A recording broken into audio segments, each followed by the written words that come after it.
तो रीट का रिजल्ट आया, सबको बहुत बहुत बहुत शुभकामनाएं, अच्छे अच्छे नंबर लेके आ रहे हैं, एक ही जगह से टॉपर आ रहे हैं, एक ही रूम से आ रहे हैं, ये भी बधाई वाली बात तो बनती है। तो सबको हार्दिक शुभकामनाएं। और मैसेज भी आने लग गए थे, कोई 125 बोल रहा था, कोई 130, कोई 135।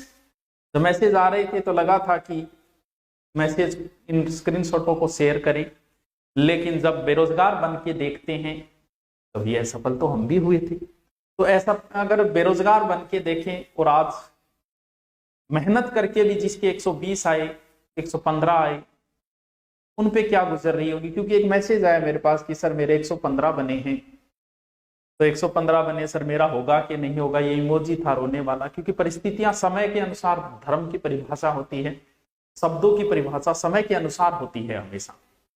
राम नाम सत्य है, ये वाक्य बहुत अच्छा है, लेकिन ये शादी में बोलने लायक नहीं है। सॉरी, ये वाक्य भी बहुत अच्छा है, लेकिन जब डॉक्टर बोलते ना सॉरी, तो परिस्थिति। आज से अगर मैं किसी के नंबर शेयर करता हूं, स्क्रीनशॉट के 145 बने, तो जिसके 120 बने, क्या उसने मेहनत नहीं की यार? उस पर क्या गुजरेगी?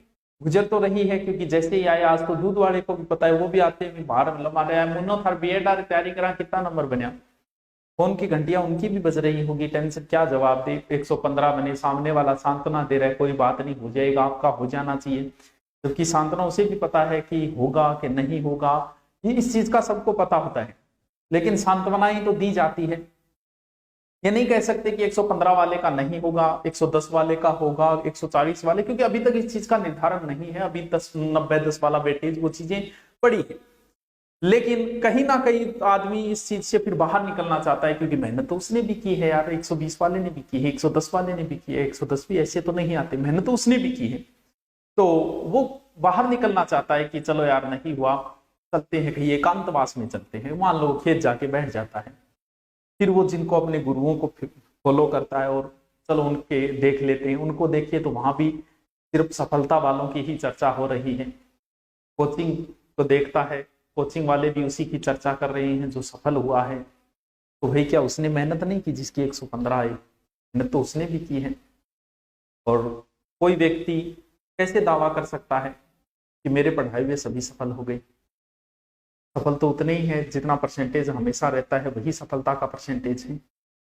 आज किसके साथ खड़ा होना चाहिए हमें? सफल लोगों की, ऐसा सफल लोगों के साथ तो दुनिया खड़ी है ना, पता नहीं कैसे कैसे रिलेशन बना के खड़ी है। एक जमाना वो आएगा कि जब आरएस की पहली रैंक आएगी तो लोग ऐड देंगे कि ये आरएस पहली रैंक आया, क्यों क्यों, और ये हमारी कोचिंग के आगे से गुजरता था। किसी एक पुस्तक को पढ़ के 140 नंबर लाना बहुत मुश्किल काम, किसी एक संस्था से पढ़ के 2 महीने पढ़ के, ये बहुत मुश्किल कार्य। जैसे मैं कह दूं कि बहुत सारे कहते हैं सर आपका योगदान है, मेरे इतने बने। अरे मेरा कैसे योगदान होगा भैया, मैं तो 15-20 नंबर कवर करता हूँ, कितना करता हूँ, मेरी हिस्ट्री का कितना कोर्स। ये आपका बड़प्पन है कि आप हमें ये श्रेय देते हो, तो आप सबको बधाइयां। लेकिन जो डिप्रेशन में है उनके बारे में भी सोचना चाहिए। ये 140 145 की मार्कशीट दिखा के उन लोगों को डिप्रेशन में मत करो, आज उनको मोटिवेशन नहीं मिल रहा।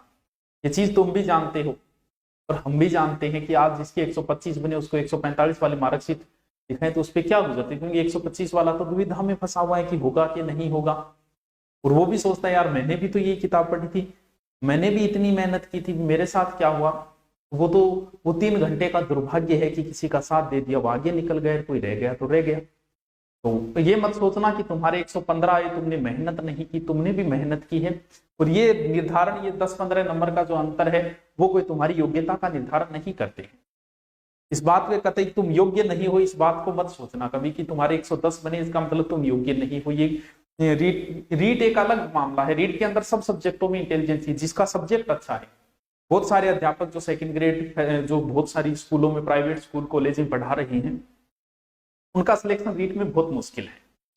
जैसे मैं रीट का पेपर दूं, मेरा सिलेक्शन नहीं होगा, लेकिन मैं अगर हिस्ट्री से फर्स्ट एड दूं तो मेरे अच्छे चांसेस बनते हैं, क्योंकि जिसका सब्जेक्ट मजबूत हो उसके लिए सेकंड और फर्स्ट एड जैसी भर्ती है। आदमी सोचता है कि फर्स्ट एड इतनी बड़ी, अरे नहीं बेटा, तेरे अगर सब्जेक्ट मजबूत है तो तेरे लिए फर्स्ट एड और सेकंड ग्रेड ही बनी है।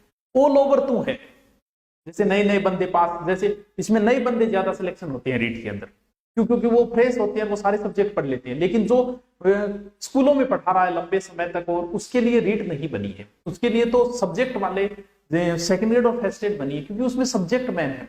सेकेंड ग्रेड फर्स्ट ग्रेड में कभी उसका सिलेक्शन नहीं होगा जिसका जीके अच्छा होगा, सिलेक्शन उसी का होगा जिसका सब्जेक्ट अच्छा होगा। अगर आपका सब्जेक्ट अच्छा है तो आप कतई चिंता न करें, आपके लिए सेकेंड ग्रेड और फर्स्ट ग्रेड की भर्तियां ही बनी हुई है।